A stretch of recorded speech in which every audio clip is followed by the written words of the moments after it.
여러분 안녕하십니까? 헬로티비 뉴스입니다. 지방선거 못지않게 개항을 국회의원 보궐선거가 전국적인 관심을 끌고 있죠. 더불어민주당의 이재명 후보, 또 국민의힘 윤영선 후보가 토론회에서 맞붙었습니다. 네, 이재명 후보는 김포공항 이전을 통한 강서 지역 대개발을, 윤영선 후보는 광역교통망 확충을 제1공약으로 내세웠습니다. 특히 규련 탄약고 이전에 대해서는 공약의 실현 가능성을 두고 강하게 맞붙었는데요. 이재필 기자가 전해드립니다. 개항을 국회의원 보궐선거 후보자 토론회가 열렸습니다. 이 자리에서 더불어민주당 이재명 후보는 김포공항 이전을 통한 강서 지역 대개발을 제1공약으로 내세웠습니다. 이재명 후보는 개항의 성장을 막는 가장 큰 원인은 규제라며 이 중 가장 큰 원인은 김포공항에 따른 고도 제한이라고 강조했습니다. 이어 김포공항 이전을 통해 규제를 풀면 산업시설을 유치하는 등 지역 발전을 이끌 수 있다고 설명했습니다. 김포공항을 이제 이전하고 일부는 인천공항에 통합시키고 약 1,100만 평에 이르는 강서 지역을 대대적으로 개발하면 우리 계양구는 강남에 붙어 있는 분당처럼 다시 발전의 기회를 누린다. 이걸 제가 꼭 책임지도록 하겠습니다. 국민의힘 윤영선 후보는 광역교통망 확충을 제1공약으로 내걸었습니다. 서울 지하철 9호선 공항철도 직결과 GTX-D Y자 노선을 신속히 추진할 것을 약속했습니다. 여기에 인천 3호선을 추진하면서 동양역과 규련역을 신설할 것을 공약했습니다.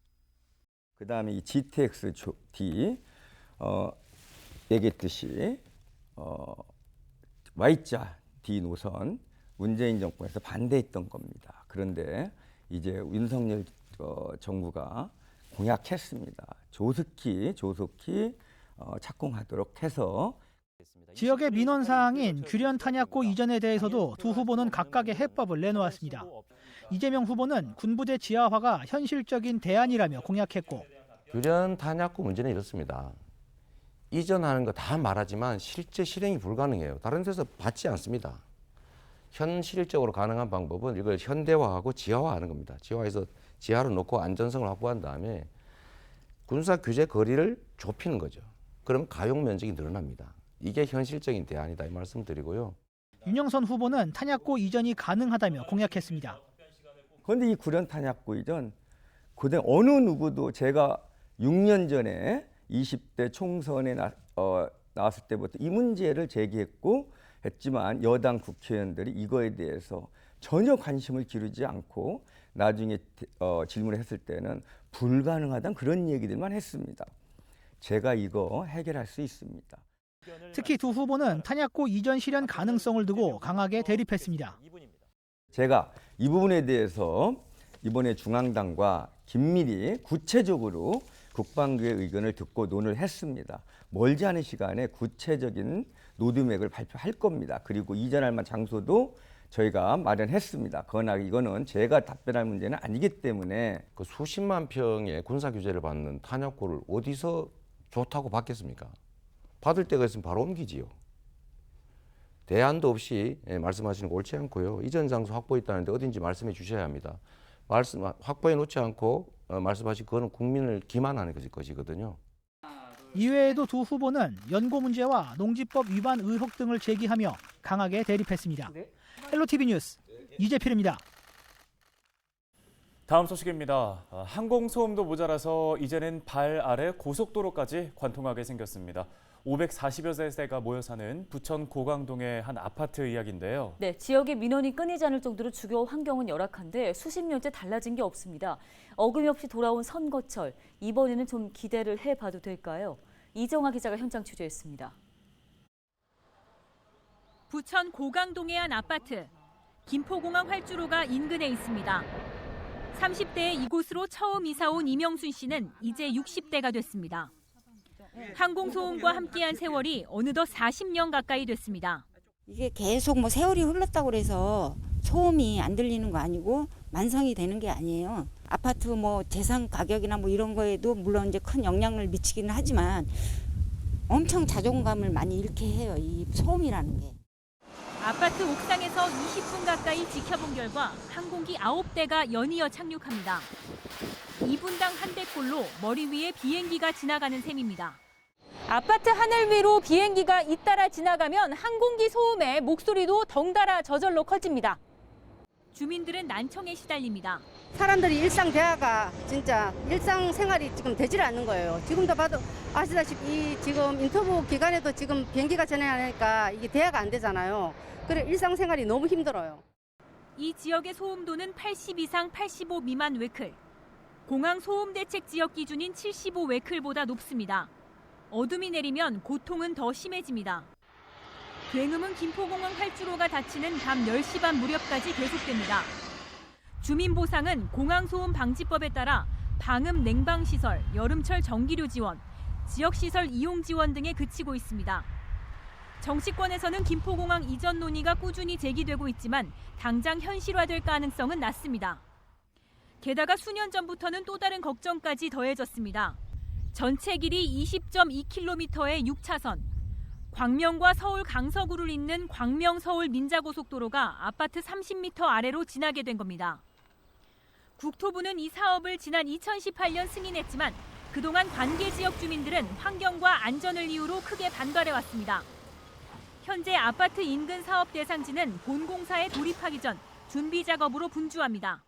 이제 시끄러우니까 될 수 있는 데만 좀 방음도 치고 그렇게 좀 작업을 하고 이제 막 작업하는 거예요. 그럼 이제 이 작업하는 단계가 어떤 단계예요? 준비 작업이에요. 그다음 작업이 들어가든 하거나 저희는 준비 작업만 하고 있어요.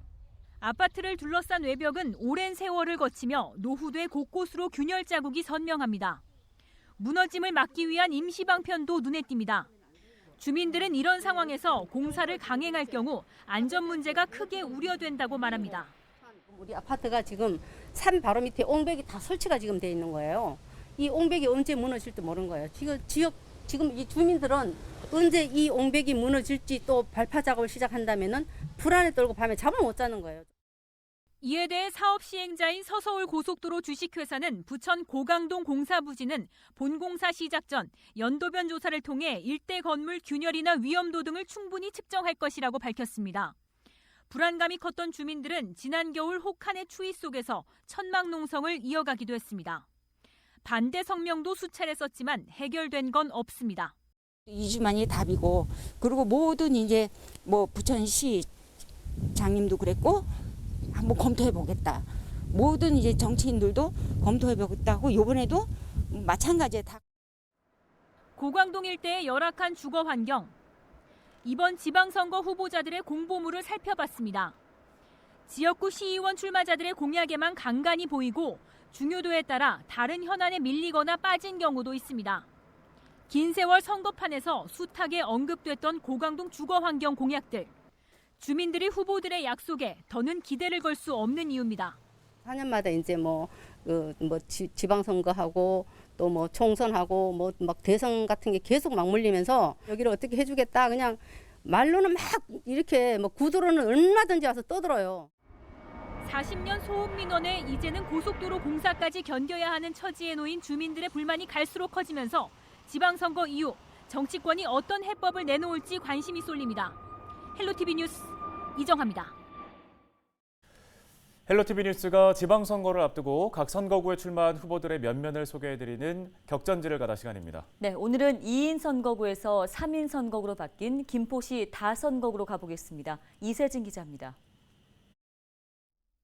김포 북부권을 대표하는 다선거구. 김포에서는 지방선거를 앞두고 가장 큰 변화가 있는 선거구입니다. 이곳 선거구의 의석수는 기존 2인에서 3인으로 늘었습니다. 지역구도 5개 읍면에 구례동을 새로 더했습니다. 변화가 뚜렷한 만큼 후보들의 경쟁도 치열합니다. 더불어민주당에서는 1-가 배강민 후보가 재선에 도전합니다. 배 후보는 광역철도 노선을 북부권까지 끌어오고 종합발전 계획을 통해 북부권의 인프라를 채우겠다는 각오입니다. 김포시 북부 5개 읍면은 각종 개발 사업에서 소외되고 기반시설이 열악하다 보니까 김포시 2035 도시기본계획과 김포시 북부권 종합발전계획에 따른 교통문제, 도로문제, 교육, 환경 이런 기반시설 인프라를 구축하는 게 중요하다 보고 있고요. 문화기획 전문가로 자신을 소개하고 있는 유메이 더불어민주당 1-나 후보는 김포의 문화산업을 키우겠다는 포부로 도전장을 냈습니다. 특히 김포시 시정발전연구원은 유 후보가 가장 중요하게 생각하고 있는 공약 가운데 하나입니다. 김포시 1년에 연구용역비가 100억이 넘는 돈이 지출이 되고 있었어요. 근데 주변에 이제 다른 도시가 이 시정발전연구원이 설치되는 비용을 봤더니 25억부터 설치가 가능하더라고요. 그래서 저는 장기적으로 봤을 때 계속 데이터가 쌓이는 거잖아요. 그래서 연구하고 분석하고 아카이빙을 하기 위해서 국민의힘에서는 이다시 한종우 후보가 다시 한번 시의원에 도전합니다. 한 후보는 북부권 균형 발전이라는 목표 아래 교통과 교육, 해강한 도로 건설을 핵심 공약으로 내걸고 있습니다. 균형 발전을 위해서는 김포의 교통 문제가 해결돼야 된다고 봅니다. 그래서 서울 지하철 5호선 김포 한강선과 그다음에 GTX-D가 꼭 통진까지 연장돼야 맞다고 보고요. 신도시 안의 교육 환경과 지금 북부권의 학교의 교육 환경이 상당히 격차가 심하거든요. 그래서 학교의 환경 개선, 시설 개선이 저는 급선무라고 봅니다. 국민의힘 이다시 한정순 후보는 지역사회에서 폭넓게 활동했던 기반을 자신의 강점으로 내세우고 있습니다. 한 후보는 지역의 문화, 체육 공간을 확대하기 위해 유휴부지를 적극 활용하겠다는 계획입니다. 특히 오개운면 등은 넓은 유수지가 많아서 그 유수지 활용을 하고 싶어요. 체육시설 부지, 관광부지, 그리고 우리가 마음껏 여가 활동을 할 수 있는 그런 공간을 만들고 싶어요. 근데 저희가 인위적인 게 아니고 시민의 의견을 충분히 받아들여서 활용할 수 있는 그런 참여형 공간을 만들고 싶습니다. 저마다의 강점과 공약으로 다선거구의 표심을 잡겠다는 4명의 후보들. 유권자는 이들 가운데 반드시 1명의 후보자에게 투표해야 하며 2명 이상의 후보자에게 투표하면 무효가 됩니다. 헬로티비 뉴스 이세진입니다. 지방선거를 앞두고 인천시 교육감 후보들도 만나보고 있습니다. 이번 시간엔 최계훈 인천시 교육감 후보를 만나볼 텐데요. 이른 아침 최계훈 인천시 교육감 후보가 선거운동원들과 출근길 선거운동에 한창인 모습입니다. 최 후보는 토목공학 박사로 한국수자원공사 사장을 역임한 바 있고 보수 성향의 후보입니다. 보수 진영은 이번 인천시 교육감 선거를 앞두고 후보 단일화에 성공했는데요. 최계훈 후보는 인천 교육 혁신의 필요성을 강조하면서 시민들의 지지를 호소했습니다. 날이 갈수록 또 인천 시민들을 만나볼수록 인천 교육 정말 혁신하고 바꿔야 된다. 또 미래가 나가야 된다는 열망이 큼을 잘 느끼고 있습니다. 교육의 전문가, 제대로 만든 교육을 해나갈 그런 후보를 지지해 주십사 하는 그런 말씀을 드립니다. 네, 최계훈 후보의 5대 공약 함께 살펴보시죠. 학생들의 학력 향상을 위해 기초학력 전담교사제 도입을 제1공약으로 꼽았고요. 이른 아침과 저녁 시간을 책임지는 안심 온종일 돌봄 확대를 약속했습니다. 또 4차 산업혁명 시대에 맞는 디지털 소양교육 강화와 지역 간 교육 격차 해소를 위한 복합교육센터 건립을 공약했습니다. 초등학생 아침 간편식 제공과 초중고 수학여행비 지원도 함께 약속했습니다. 코로나19 때문에 기초학력이 많이 저하되어 있습니다. 이제 기초학력 전담 교사제를 만들어서 한 아이도 정말 어려움 없이 어느 정도 다 올려서 교육을 받고 나갈 수 있도록 만드는 것이 제 각오입니다. 최계훈 인천시 교육감 후보였습니다. 다음 시간엔 마지막으로 도성훈 인천시 교육감 후보를 만나보겠습니다. 다음 소식입니다. 무소속 이주성 김포시장 후보가 국민의힘 김병수 후보와의 단일화 여지를 남겼습니다. 이 후보는 26일 기자회견을 갖고 최근 김병수 후보 측에서 후보 단일화를 제안하며 이주성 후보의 일방적 사퇴를 요구해왔지만 이런 밀실 야합적 단일화는 받아들일 수 없다고 밝혔습니다. 그러면서 단일화 방식은 어느 후보의 일방적 사퇴가 아닌 시민 여론조사를 거쳐야 한다면서 소속 정당을 가리고 후보자 경력으로 각 후보를 소개한 뒤 여론조사를 거쳐 단일 후보를 결정하면 후보직을 사퇴할 것이라고 덧붙였습니다.